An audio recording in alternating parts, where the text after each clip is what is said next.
200 தொகுதியில் டெபாசிட் இழக்கும் அப்படின்னு அண்ணாமலை சொல்கிறாரு. அவர் பாஜக இழக்குமா? பாஜக இழந்துருமா? டெபாசிட் இழந்துருமா? நீங்கள் கேட்கணும்.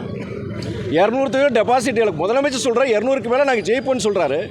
சகோதரர் அண்ணாமலை 200க்கு மேலே டெபாசிட் இழக்குன்னா அவர் கட்சியை சொல்கிறாரு. நம்ம ஆனால் கரெக்டாக தான் சொல்லுவார். அதிகாரம் இல்லையா? புள்ளி விவரங்களும் அதிகம் நல்லா தான் பேசுவார்.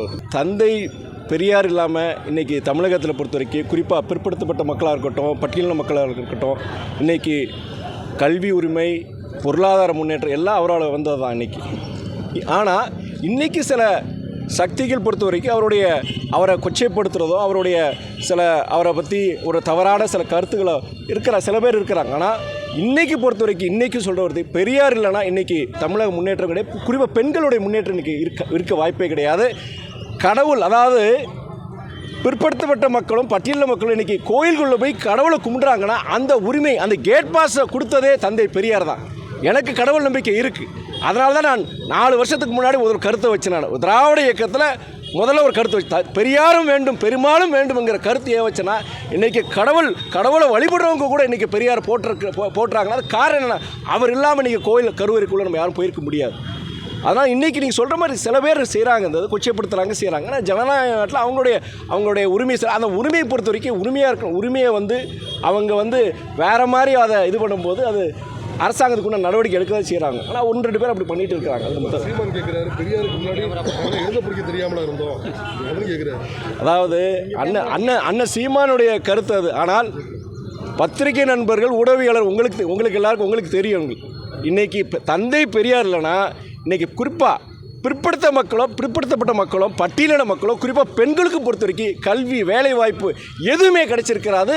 அது யார் சொன்னாலும் சரி, அதை மறுக்க முடியாது. நம்ம அதை மறுக்கவே முடியாது. அது அவர் சொல்கிற அவருடைய கருத்தை நம்ம எடுத்துக்க முடியும். ஆனால் இப்போ ஹிந்தி மொழி கட்டாயம் நீங்கள் படித்தாகணும், அப்படி படிக்கலைன்னா உங்களுக்கு நிதி தரமாட்டேன் அப்படின்னு மத்திய அமைச்சர் நிர்பந்தம் பண்ணி கையெழுத்து போட சொல்கிறாரு அப்படின்னு பள்ளிக்கல்வித்துறை அமைச்சர் சொல்கிறாரு. அது உண்மைதான். உங்களுக்கு அந்த சமக்ர சிக்ஷா அபியான்ங்கிறது ஒன்றிய அரசுடைய திட்டம். எல்லா மாநிலங்களுக்கும் அதை அமல்படுத்துகிற அந்த திட்டத்தின்படி அந்த மாநிலங்களுக்கு அந்த கல்வித்துறைக்குரிய நிதியை கொடுக்கணும் நமக்கு.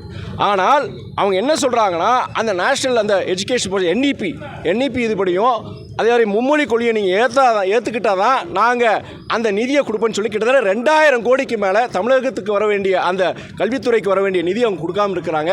பலமுறை நம்முடைய தமிழக முதலமைச்சர் அண்ணன் தளபதி அவர்களும் சரி, நம்முடைய பள்ளிக்கல்வித்துறை அமைச்சர் சகோதரர் அன்பில் மகேஷ் பொய்யாமொழி பலமுறை அவங்க ஒன்றிய அரசு கிட்ட கேட்டிருக்கிறாங்க. நம்முடைய குறிப்பாக அந்த அமைச்சர் தர்மேந்திர பிரதான் கிட்ட கேட்டிருக்கிறாங்க. நம்முடைய பள்ளிக்கல்வித்துறை அமைச்சர் அன்பில் மகேஷ் பொய்யாமொழி அவர்கள் டெல்லிக்கு இதுக்குன்னே எங்களை போன்ற தமிழ்நாட்டை சார்ந்த நாடாளுமன்ற உறுப்பினர் எல்லாரையும் அழைச்சிக்கிட்டு அங்கே அன்றைக்கி அமைச்சரவை பார்த்தோம். அன்றைக்கி அமைச்சர் எங்களை பார்த்து நேருக்கு நேர் சொன்னார் அவர், இந்த மாதிரி நீங்கள் பழைய இதிலே சித்தாந்தத்திலே இருக்கிறீங்க, நீங்கள் அந்த மும்மொழி கொள்கை ஹிந்தியை நீங்கள் ஏன் ஏற்றுக்க மாட்டேங்கிறீங்க, ஹிந்தியை ஏற்றுக்கோங்க, மும்மொழி கொள்கையை ஏற்றுக்கோங்க, அப்படி இருந்தால் தான் நாங்கள் உண்டான நிதியை நாங்கள் கொடுப்போன்னு சொல்லி எங்கள் முன்னாடியே சொல்கிறாரு. அப்போ நாங்கள் சொன்னோம், இருமொழி கொள்கைங்கிறது தமிழ்நாட்டுடைய திராவிட இயக்கங்களுடைய முக்கியமான ஒரு கொள்கை.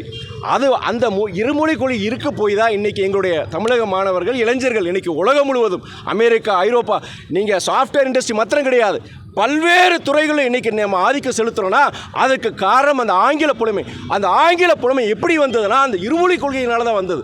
அதனால் நாங்கள் ஏற்க முடியாதுன்னு அமைச்சர் நம்முடைய அமைச்சர் வச்சுக்கிட்டே அன்றைக்கி ஒன்றிய அமைச்சர் பார்த்து நான் சொன்னேன் நான். அதனால் நம்மளை பொறுத்த வரைக்கும் அந்த இருமொழி கொள்கையில் உறுதியாக இருக்கிறோம்.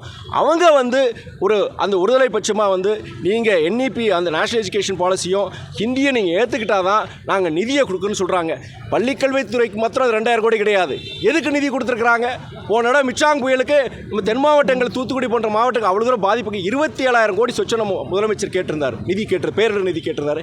சுப்ரீம் கோர்ட் தலையீட்டுக்கு பிறகும் வெறும் 276, நம்ம கேட்டது 27,000 கோடி, அவங்க கொடுத்தது 276 கோடி தான். இப்போயுமே உங்களுக்கு தெரியும், நம்ம இப்போ சமீபத்தில் அந்த ஃபெங்கல் புயலுக்காண்டி நம்ம முதலமைச்சர் கிட்டத்தட்ட 6,675 கோடி கேட்டிருந்தாரு. உடனடியாக 2,000 கோடி உடனடியாக எங்களுக்கு கொடுங்கன்னு சொல்லியிருந்தார். சொல்லி இன்னைக்கு வாரங்கள் ஆயிடுச்சு. ஆனால் இன்றைக்கி ₹1 கூட அவங்க கொடுக்காமல் இருக்கிறாங்க. இதுக்கு நம்ம நாடாளுமன்றத்தில் என்னை போன்ற நாடாளுமன்ற உறுப்பினர்கள் பல பேர் இதை பற்றி பேசியிருக்கிறாங்க. இது வரைக்கும் ₹1 கூட கொடுக்கல. இன்டரிம் ரிலீஃபாக 2,000 crores எங்களுக்கு வேணும்னு சொல்லிட்டு முதலமைச்சர் பேசியிருக்கிறாரு, பிரதம மந்திரிகிட்ட பேசியிருக்கிறார், சார்ந்த அமைச்சர்கிட்ட பேசியிருக்கிறாரு. நாடாளுமன்ற உறுப்பினர் எங்களை போன்றவர்கள் நாடாளுமன்ற கோரிக்கை வச்சிருக்கு, இருந்தாலும் எதுவும் கொடுக்கறது கிடையாது. அவங்க 200 தொகுதியில் கண்டிப்பாக ஜெயிப்போம் அப்படின்னு சொல்கிறாரு. அவர் நம்பிக்கைன்னு சொல்லாமல் அது அதீத நம்பிக்கைன்னு சொல்லுவாங்க. முதலமைச்சருடைய நம்பிக்கை யார் மேலே நம்பிக்கை வச்சிருக்காருன்னா மக்கள் மேலே நம்பிக்கை வச்சிருக்கிறாரு. இன்றைக்கி மக்கள் சார்ந்த திட்டங்கள் நிறைய அவர் இன்றைக்கி சிறப்பாக செயல்படுறதுனால மக்கள்கிட்ட ஒரு ஆதரவு இருக்கிறதுனால 200 தொகுதிக்கு மேலே எங்கள் கூட்டணி ஜெயிக்கும்னு அவர் சொல்லியிருக்கிறாரு.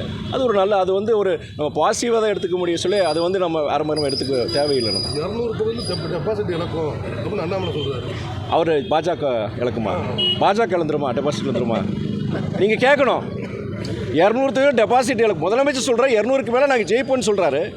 சகோதரர் அண்ணாமலை 200க்கு மேலே டெபாசிட் இழக்கும்னா அவரோட கட்சியை சொல்கிறாரு. நம்ம ஆனால் கரெக்டாக தான் சொல்லுவார். அதிகாரம் இல்லையா? புள்ளி விவரங்களும் அதிகம் நல்லா தான் பேசுவார். பாதகம் செய்பவரை கண்டால் நாம் பயங்கொள்ளலாகாது பாப்பா, மோதி மிதித்து விடு பாப்பா, அவர் முகத்தில் உமிழ்ந்து விடு பாப்பா.